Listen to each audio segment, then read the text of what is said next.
Convido a igreja a abrir as escrituras no Evangelho de Lucas. Por favor, vá até o Evangelho de Lucas, no capítulo de número 21. E convido a leitura também, do verso 20 ao verso 28, desse maravilhoso Evangelho que temos estudado, verso a verso, para a glória de Deus. Eu repito, para que a igreja possa ler em unidade. Lucas 21, verso 20 até o verso 28. Que Deus nos dê a graça de compreendermos a sua palavra e a iluminação. Leiamos, igreja. Quando, porém, vocês virem Jerusalém sitiada de exércitos, saibam que está próxima a sua devastação. Então, os que estiverem na Judéia, fujam para os montes. Os que se encontrarem dentro da cidade, saiam dela. Os que estiverem nos campos, não entrem na cidade, porque esses dias são de vingança, para se cumprir tudo o que está escrito. Ai das que estiverem grávidas e das que amamentam naqueles dias, porque haverá grande aflição na terra e ira contra este povo. Cairão a fio de espada e serão levados cativos para todas as nações. E até que os tempos dos gentios se completem, Jerusalém será pisada por eles. Haverá sinal no sol, na lua e nas estrelas. Sobre a terra, angústia entre as nações, em perplexidade por causa do bramido do mar e das ondas. Haverá pessoas que desmaiarão de terror, e pela expectativa das coisas que sobrevirão ao mundo, pois os poderes dos céus serão abalados. Então verão o Filho do Homem vindo numa nuvem, com poder e grande glória. Ora, quando estas coisas começarem a acontecer, levantem-se e fiquem de cabeça erguida, porque a redenção de vocês se aproxima. Aqui, a palavra do nosso Deus, amém? Eu gostaria que você que tem uma caneta, você que marca, você que anota, pudesse olhar para o verso 28 e passar um sublinhado. Levantem-se e fiquem de cabeça erguida. Levantem-se e fiquem de cabeça erguida. Irmãos, o texto de hoje para nós, ele é profundo. Ele é cheio de significado. Ele nos mostra o que já aconteceu no passado, mas também o que ainda acontece no presente. E de certa forma, o que acontecerá no futuro. Nós estamos diante de um texto que tem essa triperspectiva, essas três perspectivas. Por isso estamos diante daquilo que poderíamos chamar da miniatura do fim.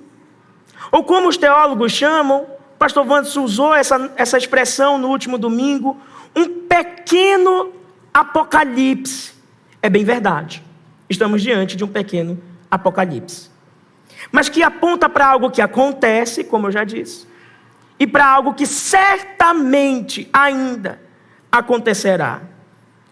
Então você está sendo convidado a olhar para Lucas 21, mas não somente para Lucas, o capítulo 21, mas também os seus textos correlatos, Mateus 24, Marcos 13. Esses textos, eles apontam para uma triperspectiva, três perspectivas. Uma histórica, algo que já aconteceu, uma tipológica, Por quê? Porque representa todos os juízos que vêm acontecendo desde que o nosso Senhor ascendeu aos céus após a sua ressurreição. Mas também uma perspectiva escatológica. E você já sabe o que significa essa expressão escatologia. Diz respeito às coisas do porvir, ou do futuro, as coisas do fim. Escatologia. Então nós temos aqui uma perspectiva histórica, tipológica e escatológica. Portanto, a queda de Jerusalém, que está sendo narrada aqui, foi um acontecimento histórico. Isso que o nosso Senhor previu e profetizou, aconteceu de fato no ano 70, como já temos ouvido aqui de forma incessante. Tipologicamente, esses juízos que vêm sendo narrados acontecem no corredor da história, enquanto que eles estão como uma seta assim, apontando para um juízo final ou escatológico. Por que nós damos o nome de juízo final e não apenas juízo? Porque no decorrer da história, vários juízos acontecem. Mas existe um que é final. E entre o primeiro juízo que já aconteceu e o juízo final, nós temos aqueles juízos que são chamados de juízo parcial. E o que acontece em Jerusalém é um juízo parcial, um pequeno apocalipse ou uma miniatura do fim. É isso que acontece. Fica compreendido para os irmãos isso? Essa triperspectiva? Se no sermão passado nós fomos instruídos em 3 perspectivas também, a termos cuidado para não sermos enganados com os falsos mestres, a não ficarmos assustados quando notícias tal como a guerra entre Israel e Irã vêm, ou outras notícias também avassaladoras, para não ficarmos assustados e para não nos preocuparmos, porque o Senhor tem cuidado de nós, mesmo nos dias de angústias e de tribulação. No sermão de hoje, como está narrado no verso 28, e que eu pedi para você grifar, o que o Senhor Jesus está pedindo para nós é que diante dos prenúncios do fim, dos sinais do fim, os cristãos permaneçam de cabeça erguida. Nós não fomos chamados a nos aterrorizarmos diante das calamidades e do caos desse tempo. Mas nós fomos chamados a andarmos de cabeça erguida diante do caos. É como acontece ali em Isaías capítulo 6, em que o profeta narra: no ano da morte do rei Uzias, eu vi o Senhor assentado em um alto sublime trono, e toda a terra estava cheia da sua glória, e os anjos cantavam: Santo, Santo, Santo é o Senhor dos exércitos, a terra está cheia da sua glória. No ano da morte do rei Uzias, um tempo de calamidade para o povo, Deus continua assentado no alto e sublime trono. O que isso significa para nós? Que diante das adversidades, diante das tribulações, diante das calamidades que sim, estamos vendo, diante das aberrações e das loucuras do nosso tempo, sim, que estamos vendo, Deus permanece guiando a história soberanamente. E Ele permanece no seu trono. E Ele permanece conduzindo cada coisa. E Ele permanece cuidando dos seus, que são aqueles que fazem parte da sua igreja. E Ele diz para nós: permaneçam de cabeça erguida. Não baixem a cabeça de vocês diante do mal que aparece no mundo. Nas crises da história, Deus ensaia várias vezes o juízo final, mas Ele também sempre preserva o seu povo. Enquanto o mundo treme, a igreja sempre levanta os olhos para o alto e espera o seu Redentor. Não é isso que fazemos diante dos dias maus? quando nos sentimos incapazes de mudar qualquer coisa nesse mundo, olhamos para o alto e confiamos naquele que é poderoso para mudar o cenário da nossa história. Olhamos para Cristo e esperamos nele. Verso 20 a 24, é narrado o juízo parcial sobre Jerusalém. E esse é um sinal histórico de todos os juízos que ainda vão acontecer parcialmente, que culminará em um juízo definitivamente final. Nós temos, portanto, a profecia e o seu cumprimento. Mas é interessante notar, e eu convido você a ir até Lucas, capítulo 19. Volte um pouquinho, por gentileza. Lucas, capítulo 19. Do verso 41 a 44, você já poderia ver o nosso Senhor anunciando a destruição de Jerusalém. Leia comigo, Lucas 19, 41 a 44. Quando Jesus ia chegando a Jerusalém, vendo a cidade, chorou por ela, dizendo: ah, se você soubesse ainda hoje o que é preciso para conseguir a paz, mas isto está agora oculto aos seus olhos. Olha a profecia no verso 43.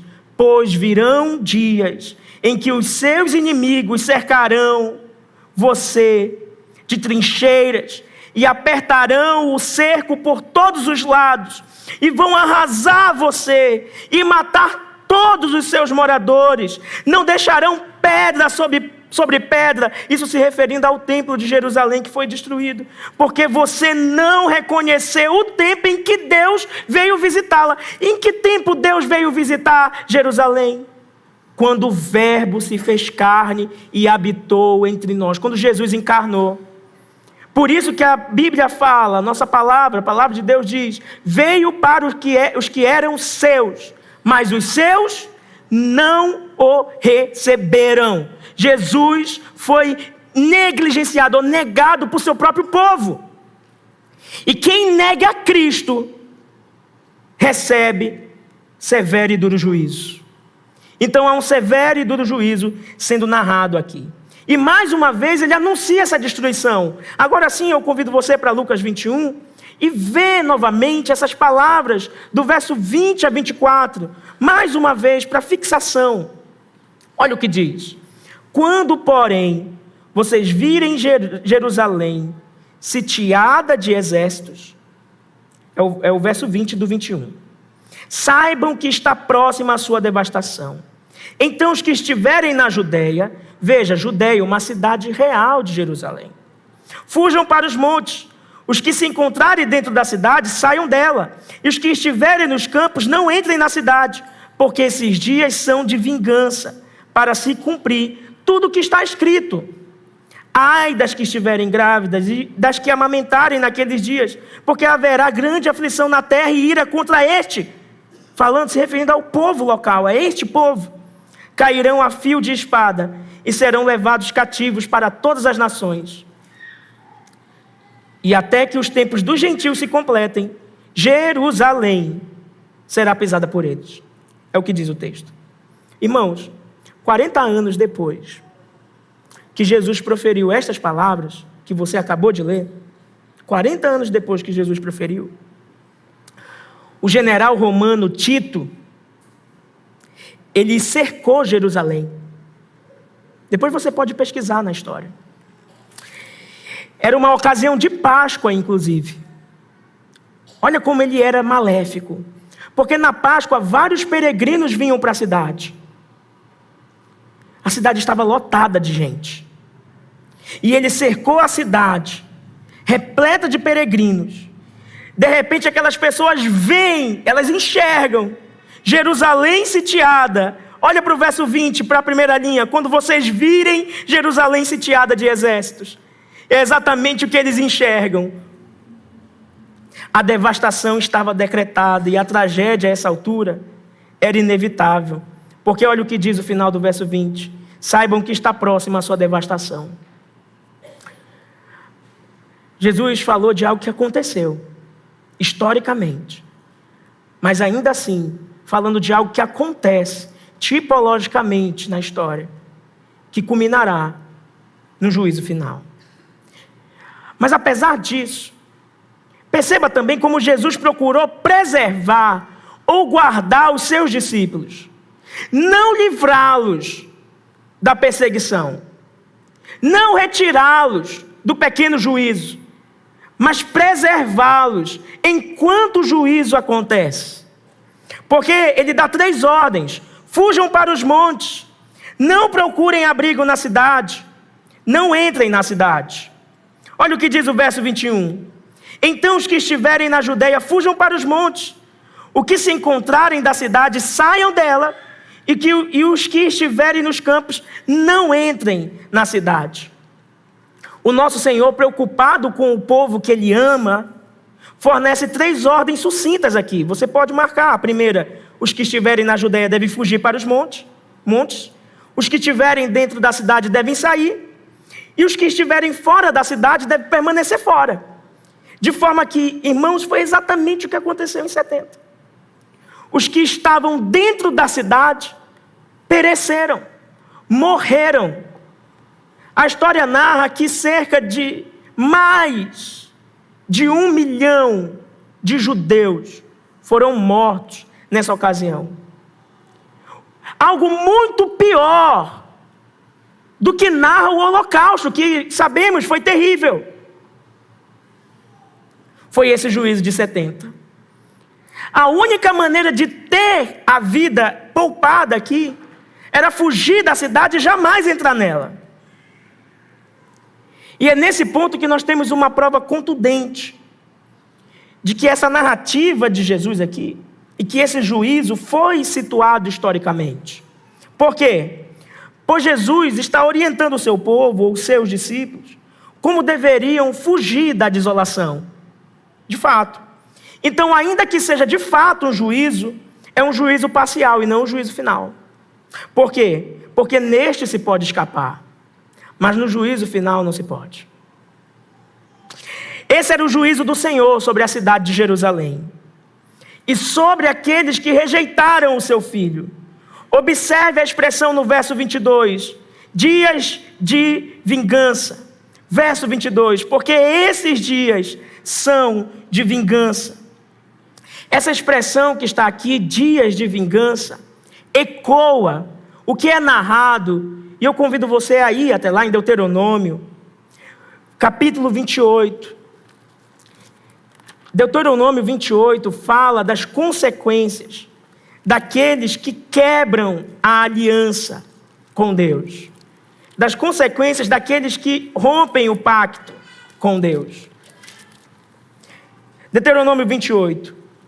Eu quero que você observe o verso 15 até o 19 apenas, para que você tenha uma noção das consequências daquilo que nós chamamos de sanção, consequências para aqueles que quebram a aliança com Deus. Olha só, verso 15. Porém, se não derem ouvidos à voz do Senhor, seu Deus, deixando de cumprir todos os seus mandamentos e os seus estatutos que hoje lhes ordeno, então virão sobre vocês e o alcançarão todas estas maldições. E aí começa a narrar as maldições. Malditos serão vocês na cidade, e malditos serão no campo. Maldito será o seu cesto de cereais, e maldita será a sua amassadeira de pão. Maldito será o fruto do seu ventre, o fruto da sua terra, e malditas serão as crias das suas vacas e ovelhas. Verso 19, malditos serão vocês ao entrar e malditos ao sair. E continua a sanção pactual sendo narrada, culminando para que você compreenda. Olha para o verso 45, por gentileza.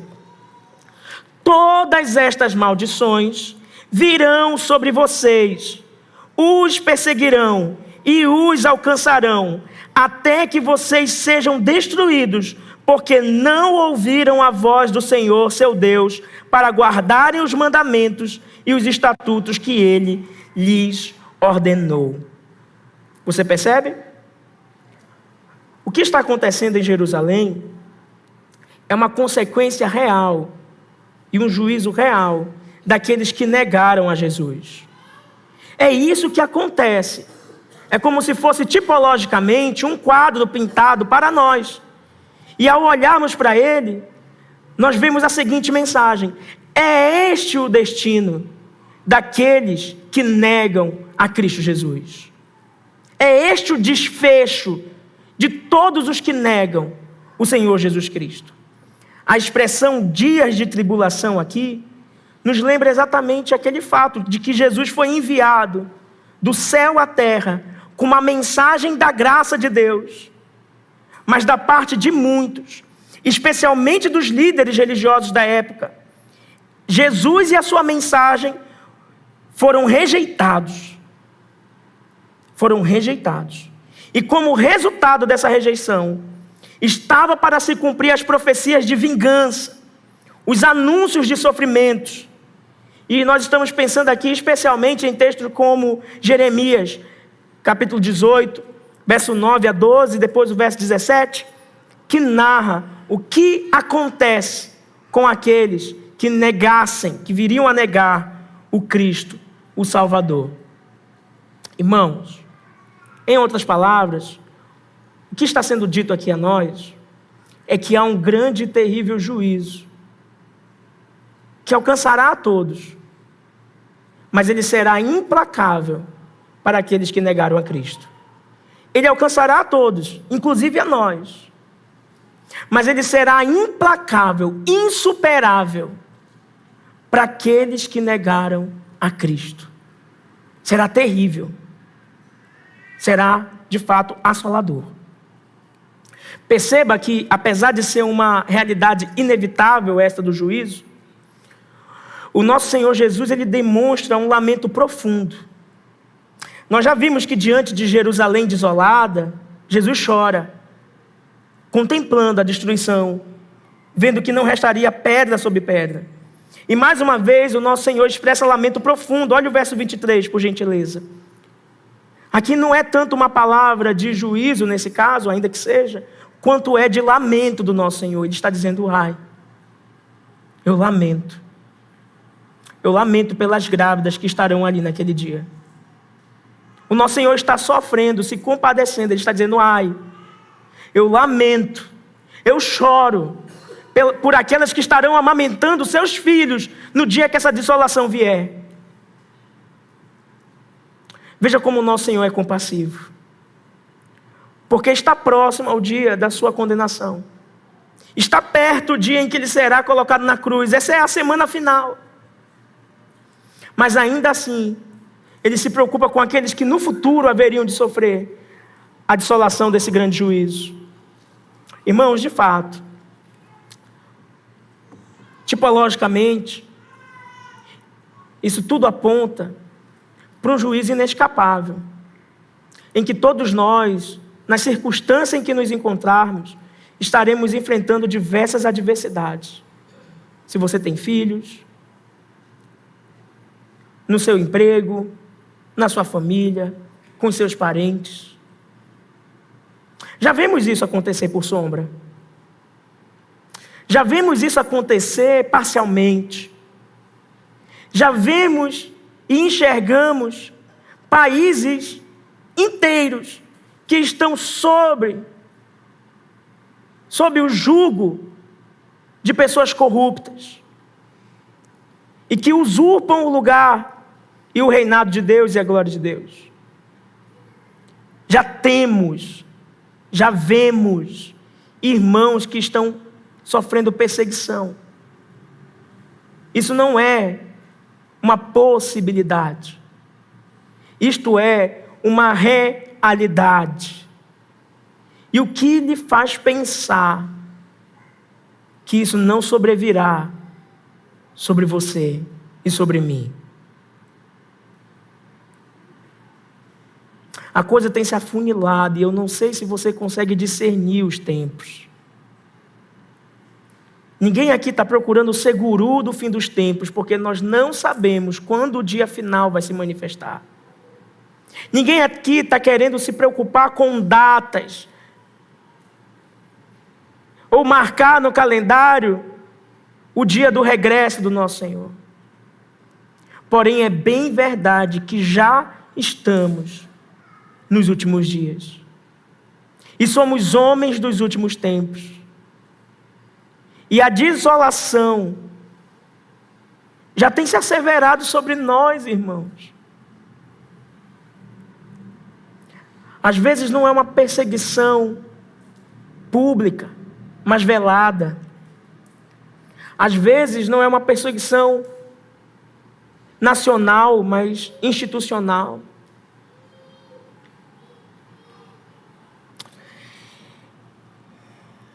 O verso 23, ainda na parte B, diz que haverá grande aflição na terra e ira contra este povo, se referindo ao episódio da destruição de Jerusalém.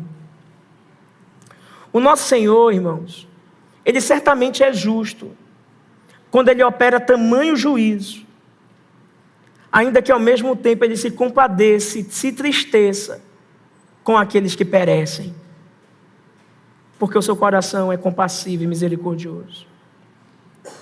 Talvez você se pergunte, por que Jerusalém recebeu tamanha desolação? Por que tamanha desolação sobreveio sobre os judeus? E esse é um tempo em que essa pergunta talvez seja interessante, porque temos visto a guerra entre Israel e Irã.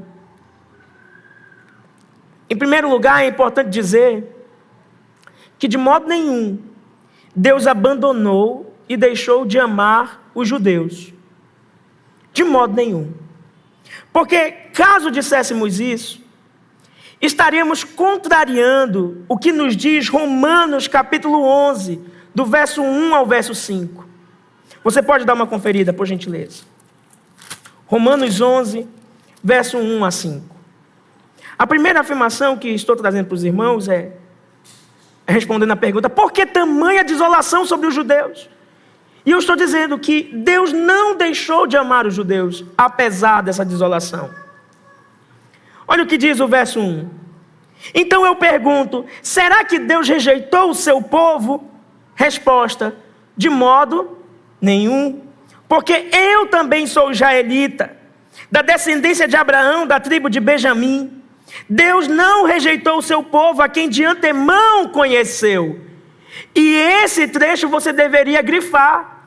Que povo ou que judeus Deus não negou ou rejeitou? Aqueles que Ele de antemão conheceu. Essa é uma expressão paulina para eleição.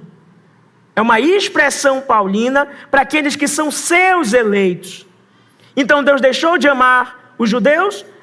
Deus rejeitou os judeus? A resposta é não, porque Ele tem os seus remanescentes, porque Ele tem os seus eleitos. Isso vai ficar mais claro à frente, prossiga na leitura. Verso 2, Deus não rejeitou o seu povo, a quem de antemão conheceu. Ou vocês não sabem o que as Escrituras dizem a respeito de Elias? Como pediu com insistência diante de Deus contra Israel, dizendo, Senhor, mataram os teus profetas, derrubaram os teus altares, sou o único que sobrou e procuram tirar minha vida. Mas qual foi a resposta divina? Paulo pergunta, olha a resposta, foi esta, reservei para mim 7.000 homens que não dobraram os joelhos diante de Baal. Preservei. Quem Ele preservou?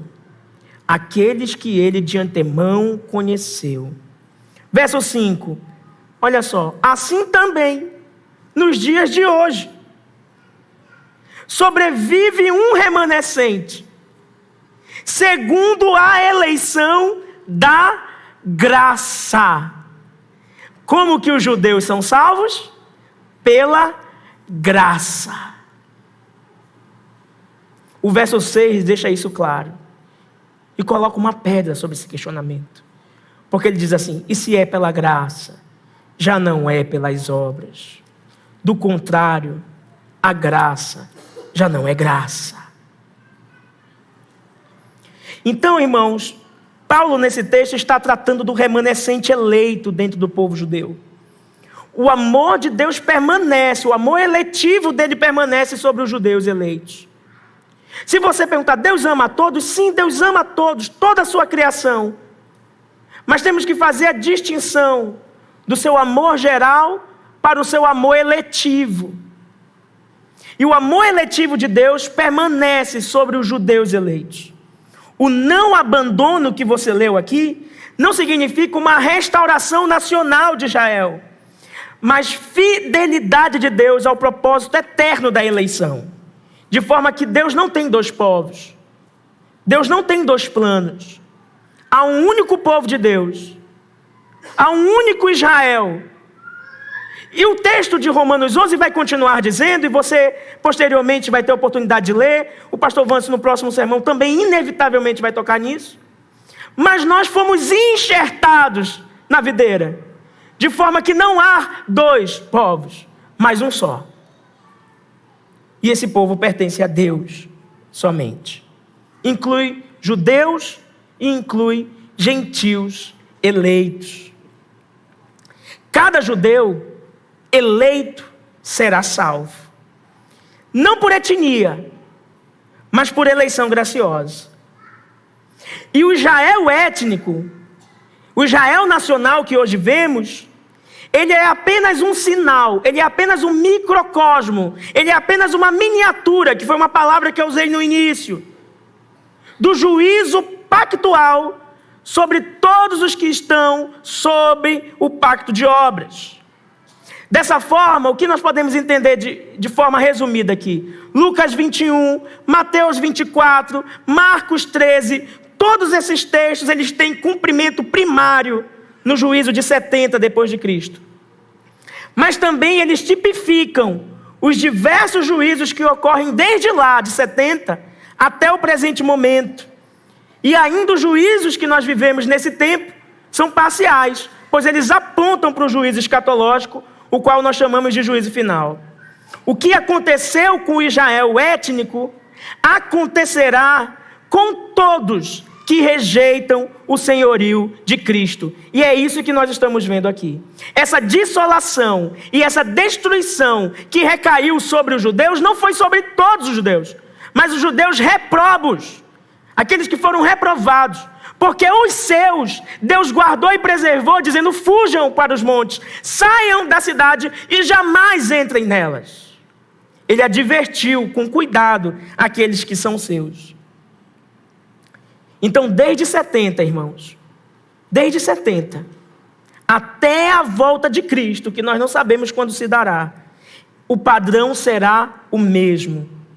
Juízo sobre juízo. Saindo de Jerusalém e indo por todo o mundo, o juízo tem aumentado e se propagado sobre a terra, até que culmine no juízo final. Quando as pessoas leem o livro de Apocalipse, elas leem de forma equivocada, porque elas acreditam que são coisas ou vários episódios vários episódios diferentes que estão sendo narrados.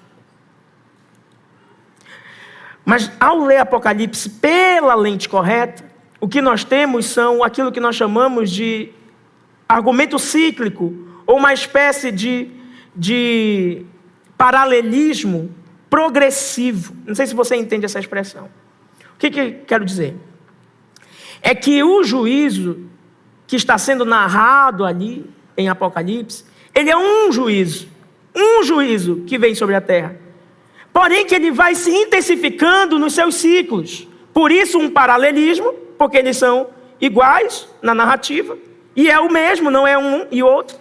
Mas é progressivo, porque eles vão intensificando-se até a culminação do juízo final. Então nós estamos dentro desse cenário, não sei se você percebeu. Porque nós estamos dentro desse espectro histórico. Desde a destruição de 70 até o retorno de Cristo, o que está sendo dito aqui? Nós vamos ver o juízo e a perseguição se asseverando e alastrando-se sobre a terra. Então, Tem pessoas, tem outras lentes para esse texto? Claro, tem uma lente otimista. Qual é a lente otimista? Que o mundo está avançando em progresso, que o mundo está caminhando para uma paz, que todas as coisas estão dando certo politicamente, emocionalmente no mundo. Mas é isso que você vê no mundo? Ou parece que ao olhar para o mundo a coisa tem se deteriorizado mais? O que você enxerga no mundo? Irmãos, portanto, esse texto que nós estamos lendo, de Lucas 21, ele é histórico ou escatológico? Qual seria a resposta? Qual seria a resposta? Eu ouvi alguém falar os dois, e está correto. Os dois. Ele é histórico, porque aconteceu, mas ele também é escatológico. Está apontando para algo que acontecerá. Os dois. Um pequeno apocalipse. Irmãos, isso é plenamente possível. Eu vou só citar para que você anote, tá bom? Não temos tempo para ler isso. Mas em Amós, por exemplo, você pode anotar. Amós, o dia do Senhor é narrado ali tanto como um evento histórico como um evento escatológico. Pode perceber. Amós 5, verso 18 a 20. E depois Amós 7, 4, 8, 8 e 9, 9 e 5. Você quer que eu repita? Amós 5, 18 a 20 é narrado como um evento histórico. E depois, em Amós 7, 4, Amós 8, 8 e Amós 9, 5, é narrado como um evento escatológico ao futuro. É plenamente possível que um evento histórico aponte para algo futuro. E é isso que está acontecendo aqui. É plenamente possível que um evento histórico também seja escatológico ao mesmo tempo. Isso acontece, se repete em Isaías 13, depois você pode ler com calma. Isso acontece em Sofonias, texto que nós lemos. Sofonias, capítulo 1, verso 10 e 12. Capítulo 16, e depois, mais à frente, capítulo 1, 2 a 3 e 1, 18. Sofonias também narra um juízo que é histórico e depois é escatológico. Isto é plenamente possível. E aliás, isso é um padrão profético, e Jesus está fazendo uso desse padrão profético. Ele está narrando um evento histórico, mas que também é o quê? Futuro escatológico. Então, irmãos, George Led, ele resume isso, um estudioso do Novo Testamento, ele resume isso, tudo que a gente falou aqui, nas seguintes palavras. Ouça com atenção aqui. Ele diz assim: nas crises da história, o futuro escatológico é antecipadamente pressagiado. Os julgamentos divinos na história são, por assim dizer, ensaios do juízo final. E as sucessivas encarnações do anticristo são antecipações da última e suprema concentração da rebelião do diabo antes do fim. Traduzindo o que ele disse: já tem se levantado muitos anticristos no nosso tempo, e eles só estão apontando para aquele homem da iniquidade, que é a manifestação mais, digamos assim, clímax da manifestação do diabo. O homem da iniquidade. Nós estamos vivendo isso, você compreende isso? Esses anticristos, eles podem ser tanto sistemas quanto pessoas, tá bom? Então o que isso significa? Pessoas mesmo, que são usadas pelo diabo. E aqui, pasmem, nós já falamos isso na nossa EBD. Mas quando a nossa confissão de fé diz que o Papa é o anticristo, a confissão de fé não está dizendo que ele é o homem da iniquidade. Ela não está dizendo que ele é o, com O maiúsculo, anticristo. Mas ela está dizendo sim, que ele é um tipo de anticristo. Você entendeu isso que eu acabei de dizer? Por que ele é um tipo de anticristo? Porque esse é o padrão de um anticristo. O anticristo, ao contrário do que muitos pensam, não é alguém que é oposto a Jesus. Essa é a tendência, né? Né? Mas é alguém que diz ser Jesus.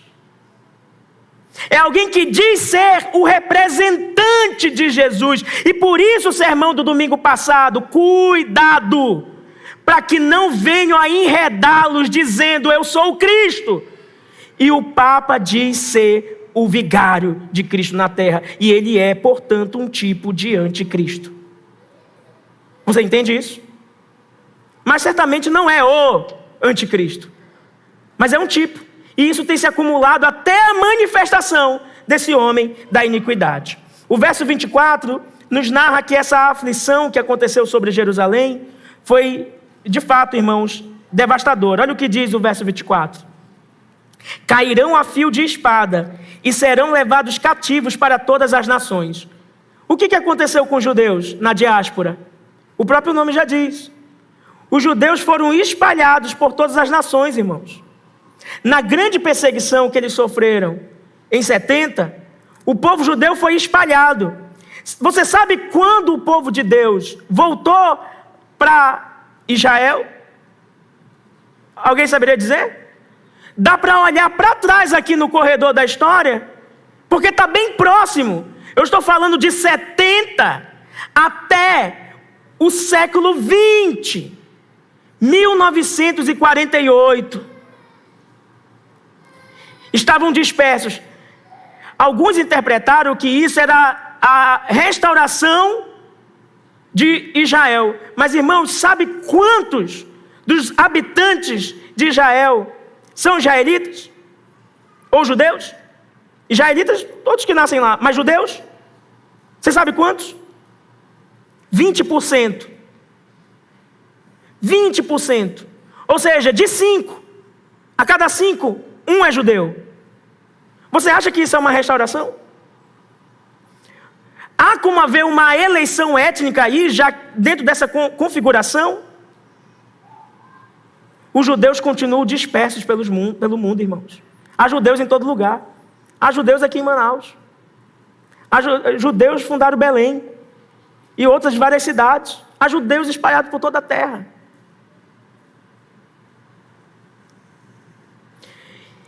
Então, com isso, o que isso significa? Nós concordamos com aqueles que interpretam que esse tempo aqui, olha para o final do verso 24, até que os tempos dos gentios se completem, Jerusalém será pisada por eles. Então, o que é o tempo dos gentios?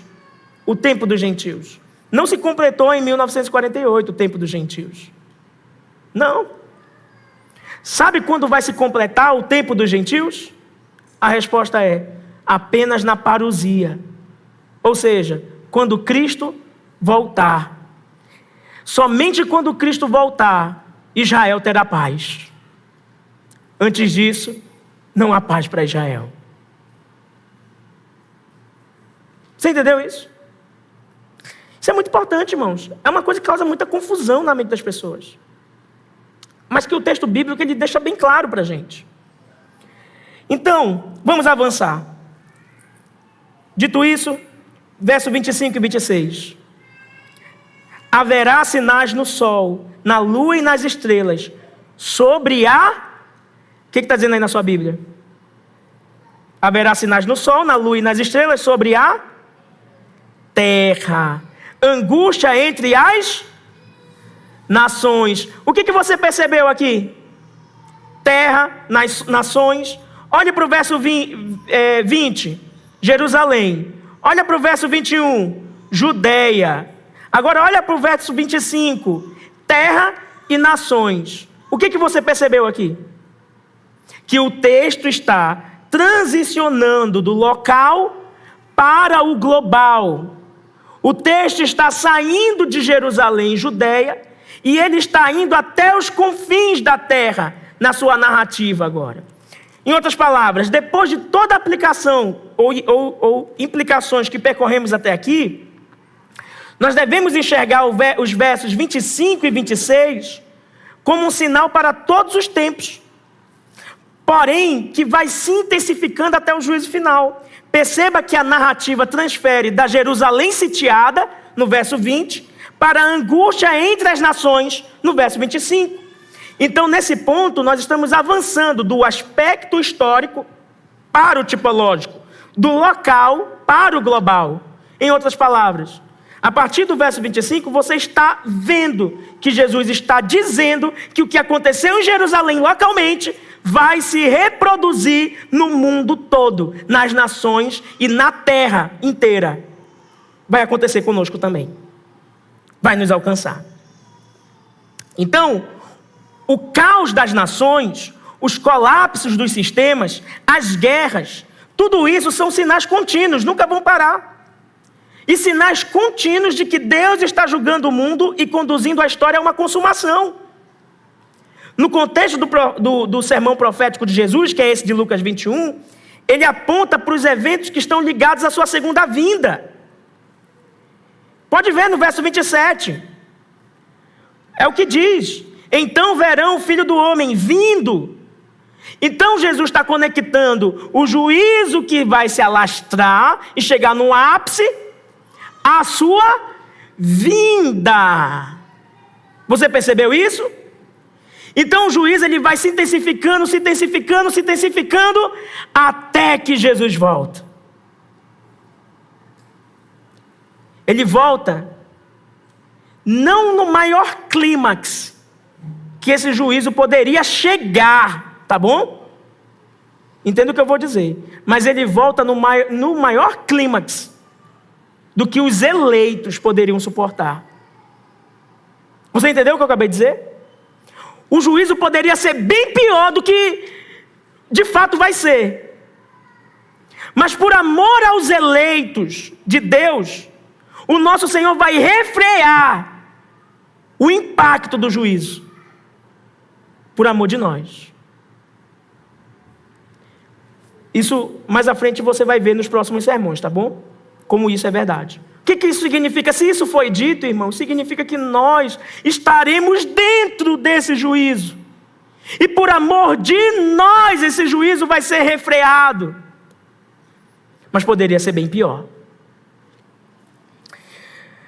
Então a criação inteira será sacudida. É o que é dito aqui. Olha para o verso 25 mais uma vez. Haverá sinais no sol, na lua e nas estrelas. Sobre a terra, angústia entre as nações. O que você percebe aqui? Jesus descreve um cenário de colapso dos corpos celestes. Essa linguagem ela reflete os profetas do Antigo Testamento. Sinais no sol, na lua, nas estrelas. Se você olhar agora para Mateus 24, verso 29, e também para Marcos 13, 24, que são os correlatos, qualquer um dos dois, ou Mateus 24, 29, ou Marcos 13, 24, eles foram muito mais enfáticos com o que vai acontecer, porque Lucas gera um suspense, ele diz assim: haverá sinais no sol. Que sinais? Na lua, que sinais? E nas estrelas, quais sinais? Mas Mateus vai dizer assim: o sol escurecerá, a lua não dará sua luz, e as estrelas cairão dos céus. Isso é um caos. É assim que será o juízo final. Talvez você se pergunte: isso é literal? Isso vai acontecer literalmente? Ou isso é figurativo? É só uma figura de linguagem para dizer quão horrível vai ser. Irmãos, a verdade é que é os dois. Aqui tem tantos elementos literais quanto figurativos. Por quê? Por que literais? Porque, por exemplo, haverá um novo céu e uma nova terra. Então, obviamente, toda a configuração vai ser transformada. O sol não será como é, a lua não será como é, as estrelas não serão como são. Será algo totalmente diferente. Então, tem algo literal aqui.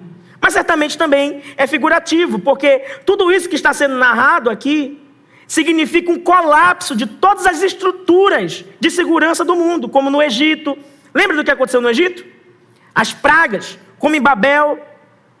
Então é como Deus vai tirar o homem do centro. Por quê? Porque o nosso mundo ele se orgulha do que domina. Se orgulha da ciência, da previsibilidade, do controle. Mas no dia do Senhor, não saberemos nem discernir se vai chover ou não. Nem os céus permanecerão firmes. Toda falsa segurança será desfeita naquele dia. E como que os povos vão responder a tudo isso? O verso 25 também nos diz. Eles responderão com pavor. Veja o verso 25. Angústia entre as nações. Como é que o povo vai responder ao grande clímax do juízo? Com angústia. Como alguns já têm respondido hoje, com angústia. Verso 26. Olha o tamanho da angústia. Haverão pessoas que desmaiarão de terror. E somente pela expectativa do que virá, alguns já desmaiam. Porque é o que continua dizendo. Nem sabe o que virá no amanhã, mas já desmaio por ansiedade. De tão terrível que as coisas vão se afunilar. Então, de fato, irmãos, o que nós estamos dizendo é que o mundo, as nações, vão ficar terrivelmente assustadas no dia em que o dia do Senhor se manifestar.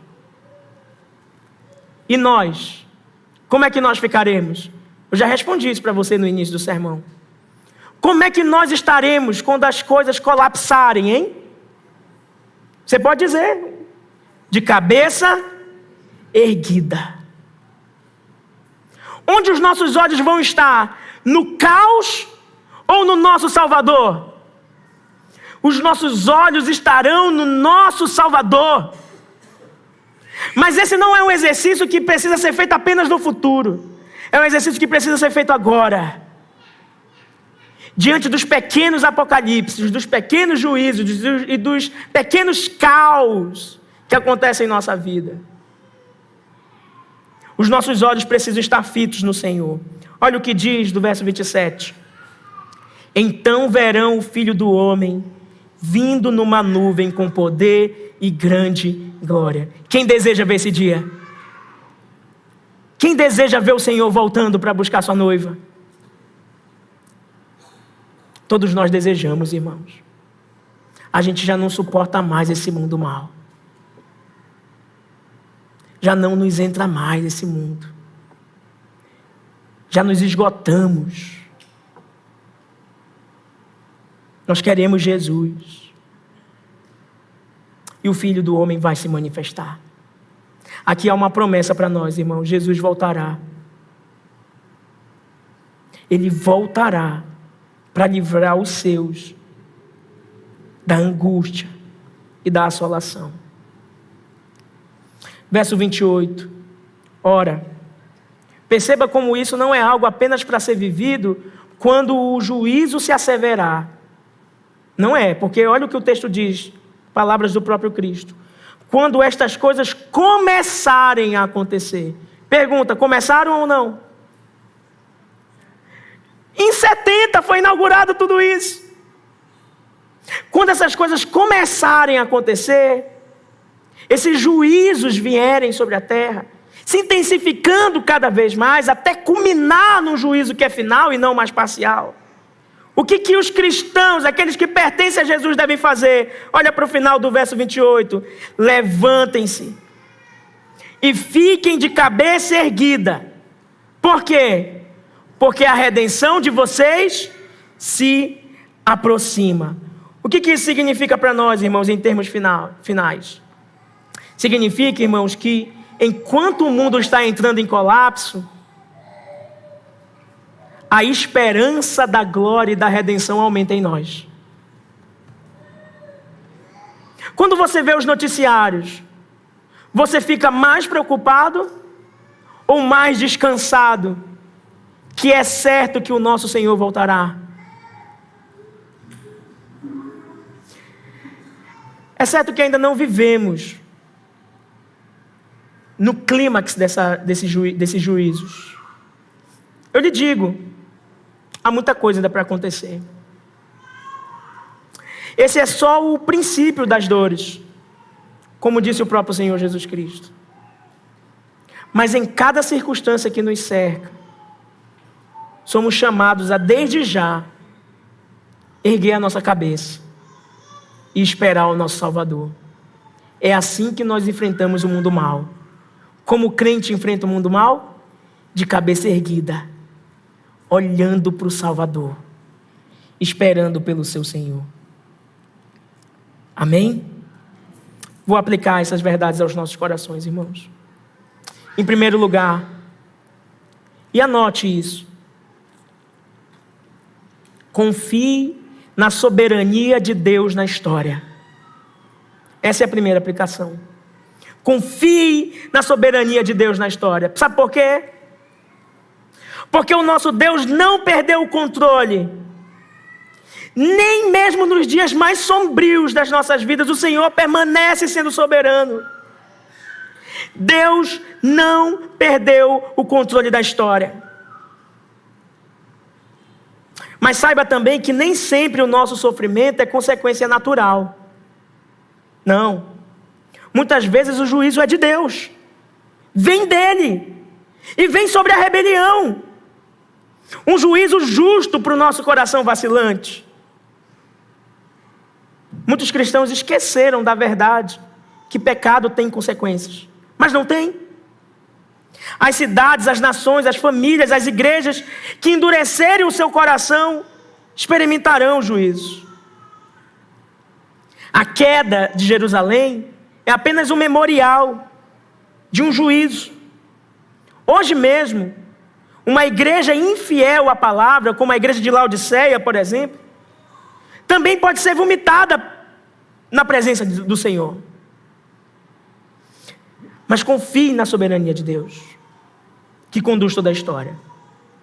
Em segundo lugar, fuja da falsa segurança. Jerusalém era o centro religioso, mas foi julgada. Sabe por quê? Porque religião sem fé viva é apenas uma estrutura condenada. Religião sem fé viva é apenas algo destinado ao juízo. Hoje nós não podemos brincar com os sinais de alerta que Deus nos envia. Quando Ele nos chama a agir, nós devemos fugir do mal, abandonar o pecado, deixar as más companhias, sair de ambientes hostis à fé, abandonar inclusive amizades, hábitos e ideologias que estão cercados de juízo. É hora de fugir daquilo que desagrada a Deus. Porque quem ignora os sinais sofrerá com os ímpios. Então fuja das falsas seguranças. Em terceiro lugar, enxergue o julgamento parcial de Deus como alerta. Deus tem julgado o mundo parcialmente, mas tudo isso são sinais, são alertas para nós. O colapso das nações, as guerras, as pandemias, são apenas avisos do juízo vindouro. O juízo será muito mais tenebroso. As convulsões sociais, as guerras, as crises climáticas, a crise moral, só são sinais cósmicos que anunciam que vivemos num mundo quebrado e que caminha para um fim. Isso nos leva à seguinte exortação: não confie nos poderes humanos, não confie na economia, na política, na ciência, na ideologia. Nada disso pode trazer redenção, somente Cristo. Quando há colapsos mundiais, a igreja não deve entrar em pânico, mas lembrar que essas coisas são os princípios das dores, como diz Mateus 24:8. Aliás, a vida cristã, a nossa vida, ela de modo algum é isenta, irmãos, de sofrimento. Ao contrário. Jesus anuncia perseguição, exílio, lutas. Então nós devemos nos preparar como igreja para isso. Quem ama a verdade de Deus será odiado pelo mundo. Mas isso não significa que Deus perdeu o controle. Não significa. O sofrimento de crentes em países hostis hoje é o cumprimento do mesmo padrão. Mas o Senhor guarda eternamente os seus eleitos, mesmo que morram. Que sejamos fiéis até a morte. Em quarto lugar, creia no Evangelho hoje, enquanto há tempo. Talvez você tenha tardado em tomar a decisão. Talvez você até seja crente, mas o Evangelho não tem sido a narrativa que tem conduzido sua vida. No juízo final não haverá fuga. Hoje é o dia da graça. Arrependa-se e creia. E em quinto e último lugar, viva com esperança ativa. Nós podemos viver nesse mundo mal com esperança. Nós podemos viver nesse mundo mal de cabeça erguidas, olhando para o alto. Jesus não nos chamou para o pânico, mas para a esperança. Erguei a vossa cabeça, é o que ele diz, e aguarde a sua vinda. A vinda do Filho é certa, é gloriosa, é visível, não será um evento secreto, nem subjetivo. Cristo triunfará publicamente As Escrituras dizem que todo olho verá. E isso é ânimo para os cansados e perseguidos. O Cordeiro que foi morto reinará. E ele não esquece da sua promessa.